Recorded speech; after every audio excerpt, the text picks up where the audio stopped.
حي على الفلاح.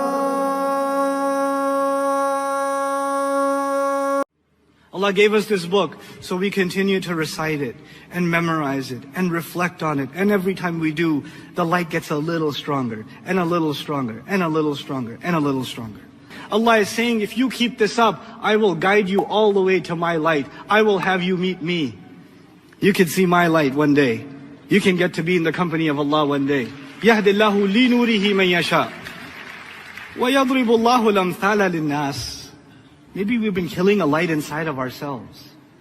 Maybe some of you really like to buy lamps and chandeliers and put up, nicer lighting inside your homes. And you love the stores and the restaurants that have beautiful lighting. But you know what? You and I need to worrying about lighting inside of ourselves a little more. But we need to revive the relationship of an entire family with the houses of Allah. We need to do this. This is critical. This is not just a side matter. Then on top of that, we need to revive the legacy of praying as a family. If you're not going to go to the masjid, at least pray as a family in your homes. Turn the light on and pray. Wake up your children for Fajr and pray. Some of you fathers, your children have never heard you reciting Quran. And that's a tragedy. And you say, I don't recite it properly. I don't care. You're not getting an ijazah in tajweed anytime soon. It's okay. Whatever you know, recite. Even that is light.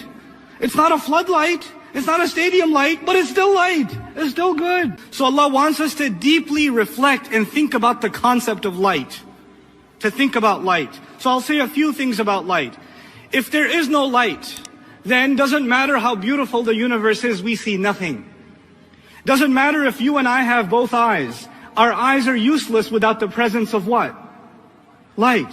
Reality as we know it around us is actually irrelevant entirely. All we have around us then is darkness and nothing. And incidentally, we know now that light isn't just a means by which we can see. Light is a fundamental to life on this earth. Without light, you don't get plants. And without plants, you don't have life. Light is essential to life. There are two things. In the Arabic language, by the way, one of the words for eyes themselves is nur. Vision itself is also called nur. So in order for us to appreciate vision, to see reality around us, there are two things necessary. This light, the light inside of you, the light of your eyes, nurul ayn, and also you need light outside. A light inside and a light outside. If any one of those is missing, you're as good as blind. Isn't that clear? Is that simple enough for everybody? Okay. Now let's take it a step further. This is physical light. What I just talked about is physical light. But Allah is telling us something about spiritual light by making us think about physical light because they're similar. Now in the spiritual sense, there's a light inside of us. It's not here, it's here.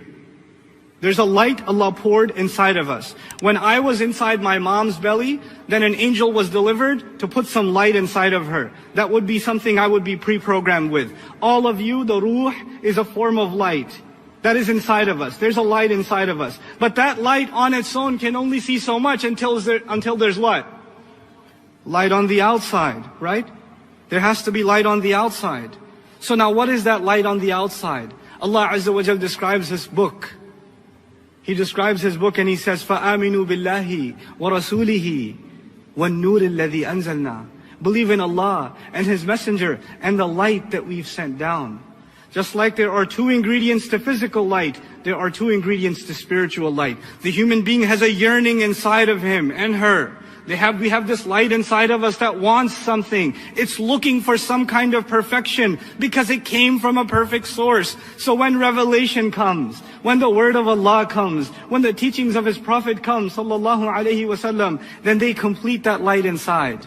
And yet when Allah brings His light, when He brings the sun out, what happens?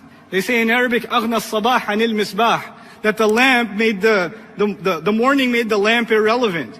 Your light and my light, keeping the lights on in the morning, especially if you're Desi, you'd never do it actually. You don't even turn them on at nighttime. But anyway, you definitely wouldn't turn them on in the day. Because the sun's enough. Just open the window, move the curtains, the sunlight is enough. It'll light everything else up. In other words, Allah's light is overwhelming and undeniable. There's no escape from it. It's everywhere. It's everywhere.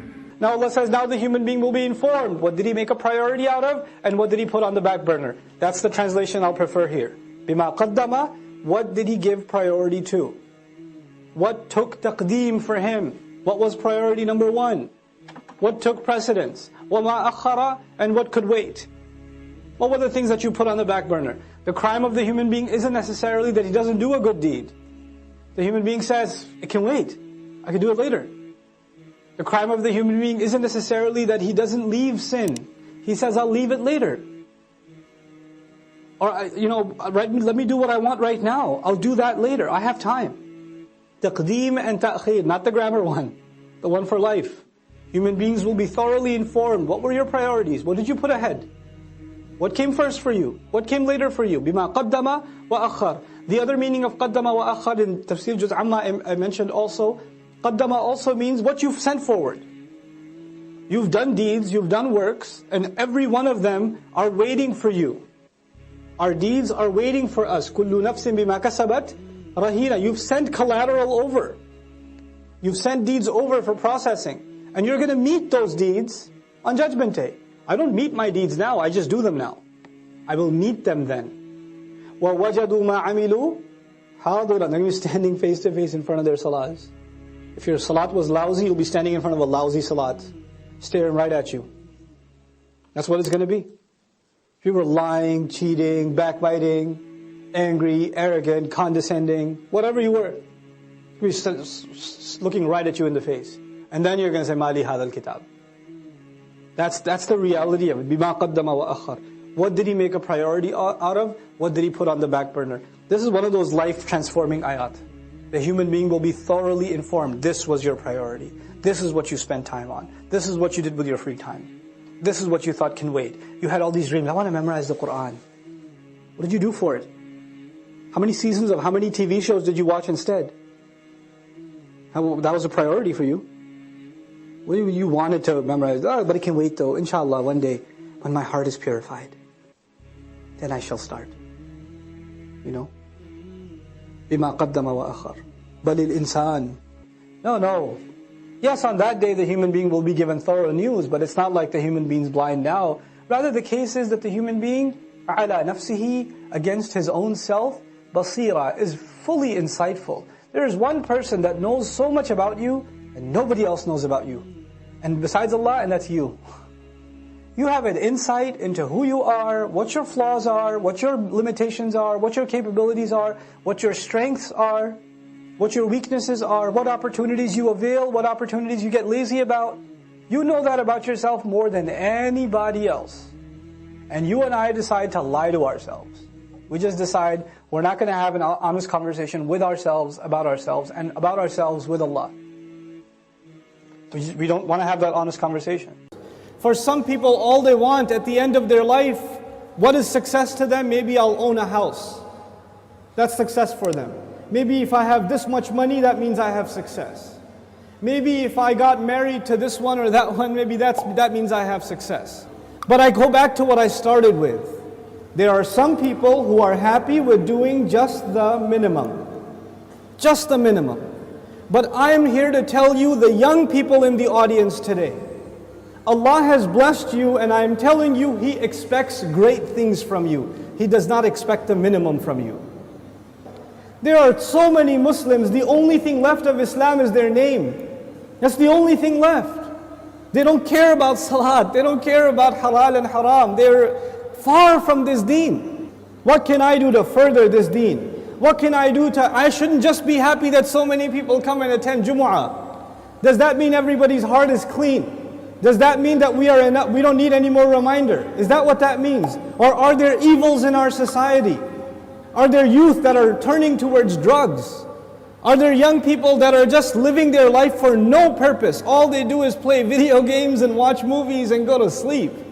And if you ask them for a purpose, they say, I want to graduate and get a job. Is that a goal? Get a job? Allah gave us such higher goals. Your job itself is a means to a higher end.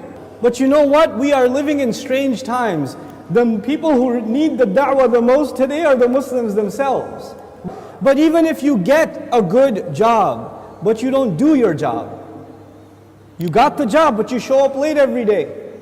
You got the job, but you don't finish any projects. You're sitting there at the desk wasting your time. You're going to lose that job. somebody else will come and do it for you. You will not keep that job even if you qualified. Qualifications are not enough. You have to do the work. Allah Azza wa Jal is giving all of us, He's already qualified us. We are people of La ilaha illallah. We are already qualified. But that doesn't mean we're doing the work. If we don't do the work, if we don't concern ourselves, if we don't care, then you know what's going to happen. إِن تَتَوَلَّوْا يَسْتَبْدِلْ قَوْمًا غَيْرَكُمْ ثُمَّ لَا يَكُونُوا أَمْثَالَكُمْ. You turn away and Allah will replace you with a nation other than yourselves, and they will not be like you. They will not be lazy like you. And those are when young Muslim people have real iman, when young Muslims have real strength in their belief, then they have the power to change the world. They have the power to make the world a better place. But when young Muslim people don't have real iman, they don't have real conviction, then they are a waste of space. They are a waste of society, a waste of a generation. The only thing in their life, the most important thing in their life is when is the next movie coming out. The most important thing is when is the next iPhone coming out. The next most important thing is, man, I wish I had that car. That's it. Your life doesn't go any further than that. My teacher used to say that Islam is similar to climbing a mountain. You know, when you're climbing a mountain, you throw a hook and you climb. If you throw a hook not very high, then you will only reach that much. You can't reach any further. If your goal is money, if your goal is a six-pack, if your goal is a car, if your goal is a promotion, if your goal is entertainment, if your goal is girls, whatever your goal is, then you're only going to get that, you won't get anything else. But if your goal is something higher, to serve something more than yourself, you don't live a selfish life, you want to live for the sake of Allah and for the benefit of others, that's how you want to live, then you will benefit yourself definitely, but you will be honored in the eyes of Allah because you set your goal much higher. Our deen in this beautiful ayah, Allah Azza wa Jal describes it, قُلْ هَذِهِ سَبِيلِي. This is my path. A sabil is a path. And you know what? Allah did not say in this ayah, قُلْ هَذَا دِينِي. This is my deen. Tell them this is my religion. This is my Islam. This is my truth. This is my book. He didn't describe it with any other language except this is my path. And all of you know a path is like a journey.